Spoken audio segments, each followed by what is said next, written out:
Waste Bengal में एक बहुत बड़े पोएट हुए हैं जयदेव। राजा लक्ष्मण सेन के टाइम में उन्होंने संस्कृत में एक बहुत बड़ा महाकाव्य लिखा गीत गोविंद। तो गीत गोविंद की जब वो रचना कर रहे थे तो वो भगवान कृष्ण का चित्रण कर रहे थे कि वो वात्सल्य वाला था। उस भाव को वो लिख नहीं रहे थे। सोच रहे थे कि लोग जो है कृष्ण को इतना पूजते हैं, उतने उनके आराध्य देव हैं, पूजनीय हैं, और हम उनके बारे में ऐसा कैसे लिखें। तो राधा जी का चित्रण कर रहे थे। 3 दिन उनको बीत गए जंगल में बैठे हुए, और उस समय उनकी एज ओनली जो है 14-15 ईयर के आसपास थी, 14-15 साल की। तो उन्होंने कहा कोई बात नहीं, चलो नदी के किनारे नहा के आते, देख लीजिए। क्योंकि उनको जो दिख रहा था, क्योंकि उनका काम था एक एज ए पोइट वो लिखना, और लिखने के लिए कभी एक जगह रहते नहीं। तो उनके साथ ऐसा कुछ था कि एक पेड़ के नीचे अगर आज है तो कल नहीं रहेंगे, इस तरीके के मतलब बैरागी टाइप के। तो अचानक उन्होंने देखा जब वो लौट के आए तो जो छंद वो लिखने वाले थे संस्कृत में, सप्तमी करके पता नहीं जो भी था, तो वो लिखा हुआ मिल गया उनको, जो वो सोच रहे थे लेकिन लिख नहीं पा रहे थे। तो सोचो, उन्होंने कहा कि मैं अपना कर्म कर रहा हूँ, तो भगवान ने भी इतना साथ दिया कि वो खुद भगवान कृष्ण आकर के उसको लिख करके चले गए। मेरी बात को समझिए, खुद लिख करके सप्तमा जो है वो सप्तमी था, उसमें वो ये बोलते कि राधा जी से जब वो मतलब वात्सल्य भाव प्रकट करते तो कहते कि अपना जो चरण कमल है वो मेरे मस्तक पे रखो, ऐसा कुछ ऐसा उसका भाव था। ये मुझे नहीं पता है, उस कहानी याद आ रही है। तो वो चीज़ें जब वो उसको लिख नहीं पा रहे थे संस्कृत में, वो सोचते थे कि लोग सोचेंगे कि कैसे कृष्ण भगवान है, कि भगवान को लिखने वाली ऐसी बात बोल देंगे तो आहत ना हो जाए, लोगों की भावनाएं ना मतलब द्रवित हो जाएं।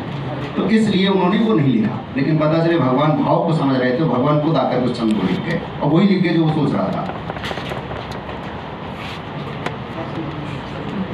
ये किस लिए हुआ?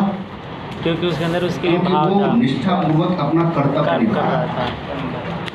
मेरी बात समझ, इसलिए काम कोई छोटा बड़ा दुनिया में नहीं होता है। आप अगर ईमानदारी से अपना काम करते रहो, रेगुलर पढ़ते रहो जो टीचर्स बता रहे हैं, तो भगवान के ऊपर वैसे भी आपके ऊपर कृपा हो जाएगी। कहीं अगरबत्ती लगाने की जरूरत नहीं है, और नहीं तुम रात दिन अगरबत्ती लगाओ, कुछ नहीं होने वाला। समझ ना, आप दिल लगाओ।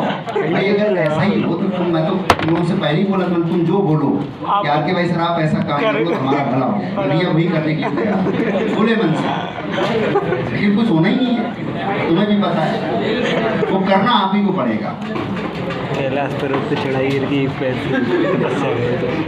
आज मैंने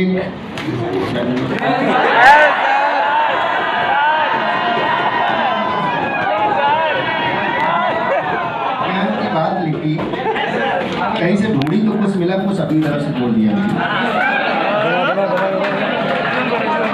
इसमें मूवी संस्कृत का एक्चुअली थोड़ा क्या पलट रहा था, क्योंकि गीत गोविंद का आज याद आया तो मैंने कहा गीत गोविंद के ही कुछ देख रहा था यूट्यूब पे, तो उसमें एक सेंटेंस मेरे को मिला, अर्थेन भेजम लभ्याम आरोग्यम न कदाचन अर्थेन ग्रंथ संभारम ज्ञानम लभ्यम। इसका अर्थ है कि धन से दवा खरीदी जा सकती है, मनी से मेडिसिन खरीदी जा सकती है, स्वास्थ्य नहीं, हेल्थ नहीं।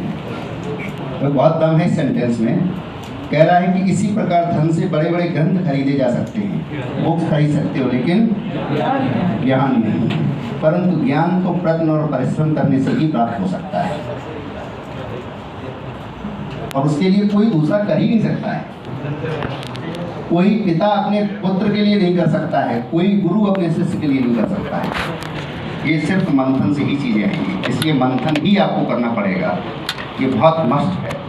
इसलिए जीवन में मैं बार बार आपसे बोलता हूँ कि जब भी कभी आपके मन में कभी निगेटिविटी आए तो ये सब चीज़ें ध्यान रखने वाली होती है। ये सब चीज़ें आपको एनर्जी प्रोवाइड करती है, या ग्रेट सोर्स ऑफ एनर्जी।